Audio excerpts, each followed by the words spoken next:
சகலத்தை சிருஷ்டித்த தேவனே, நீர் என்னுடைய தேவன், என்னுடைய தேவன், மோகலாசரசின் தேவன். அப்படி உங்களை சொல்லி பாருங்க, உள்ளத்துல ஒரு பெரிய சந்தோஷம், மகிழ்ச்சி வரும். அது மாத்திரம் இல்ல, அவர் எது வரைக்கும் நடத்துவாரு? மரண பரியந்தம்.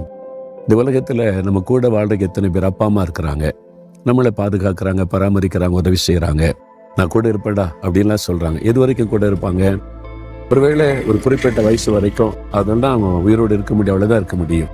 திருமணம் ஆகுது, கணவன் மனைவி, நாங்க மரணம் பிரிக்க வரைக்கும் நாங்க ஒன்னா இருப்போம் அப்படிலாம் சொல்றாங்க. மரணம் வரைக்கும், ஒரே நாள்ல மரணம் வருமா? வராது.